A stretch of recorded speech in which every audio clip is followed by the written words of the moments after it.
Hi, I'm Tom Wakechild, the best-selling author of A Course in Miracles, the Dummies series, and Ending Fear, the 7R Formula for Fearless Awakening. In this video newsletter, we'll be talking about fear and happiness and how they're mutually exclusive. So let's begin. Your goal is to be happy. Your problem is that you can't be happy when you live in fear. The logical conclusion is to be happy, you must eliminate fear. For thousands of years, mankind has been asking this question: how can I be happy? Although we all want to be happy, true happiness has been a goal few have achieved. This is because most have failed to ask a more fundamental question. First, one must ask the question, what is the I that seeks to be happy? Without correctly answering the question, what am I, one cannot know what true happiness is. You can only be happy when you are content with who you are and are living in alignment with your own set of beliefs and values. To be truly happy, you must be free to decide for yourself what your self-identity as a person should be. Based on how you define yourself, you then choose the principles by which your life will be guided so that you can demonstrate alignment with that chosen identity. As life unfolds, you decide how to apply those principles in specific circumstances. From these experiences, you give meaning to your life. Happiness, which is really inner peace, is the ability to live in harmony with those principles because you are demonstrating who you truly believe you are, regardless of the consequences. Temporary or false happiness occurs when you align and your actions align with false beliefs about yourself. True or lasting happiness can only be obtained when your actions align with the true reality of what you are. Because of this fact, it is paramount that you correctly define what you are. Without this correct knowledge, you will be searching for happiness where it can never be found. Knowledge is a rationally held belief that is supported by substantial evidence. Unfortunately, this means that what we call knowledge is not necessarily true. What we once believed to be common knowledge is often later relegated to the trash heap of common misperception.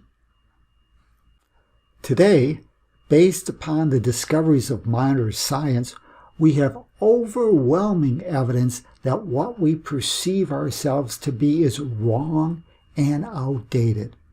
In the field of quantum mechanics, physics, psychology, sociology, neurology, and brain science, just to name a few, there is overwhelming evidence that our understanding of what we are is radically inaccurate.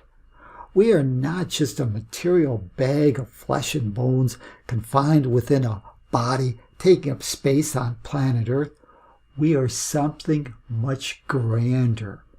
We are a state of consciousness that generates a previous unknown energy field that can directly impact the subatomic particles that make up our physical world.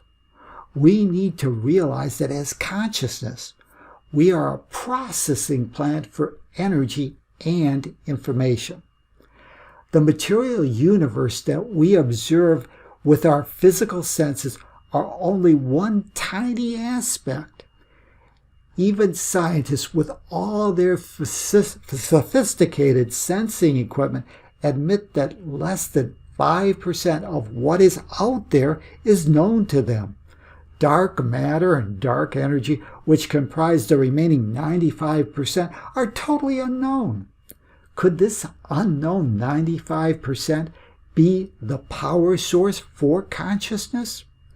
We have been taught to grossly overstate the importance of the body, ignoring consciousness and mistaking what is visible for the whole that appears basically to be invisible.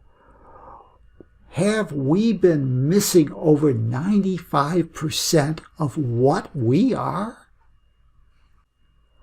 Our failure to update how we define ourselves based on this overwhelming evidence keeps us trapped within an obsolete thought system that dooms us to seek happiness where it can never be found.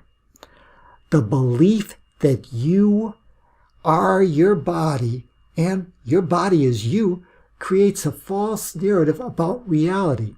Society's old paradigm needs to be overthrown, and a new thought system based upon the truth of what you are must replace it. Only when you correctly identify who you are can you find the lasting happiness and inner peace that you seek.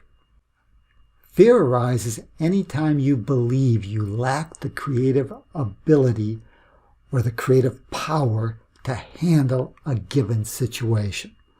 Whenever you fail to correctly answer either of these two questions, fear will dominate your life. The first is, what are you? The second is, what do you value and why? Fear is a powerful motivator. When you live in fear, you are vulnerable to manipulation and control by outside forces that you believe are beyond your control. Our society knows the body's physical vulnerability and has created a thought system that was designed to create, maintain, and constantly keep you in fear. Even if you obtain some external items that supposedly make you happy, you live in fear of losing it. You are never master of your own inner peace. When you believe that the body is you, or that heaven or hell hang in the balance, you will remain trapped by fear. You are an easy target for manipulation by society's blame, shame, and guilt game. As a child, you were indoctrinated into society's fear-based thought system. You never consciously chose it, nor does it support your happiness. Yet, it has become the default belief system that controls your thoughts, actions, and self-identity. This thought system is built on the belief in lack, limitation, and fear. It encourages dependency and victim consciousness, which is the antithesis of happiness. So I asked you these two critical questions that control your happiness. What are you? And what do you value and why? I look forward to your response. This is Tom Wakechild. Create a great day for yourself and your world.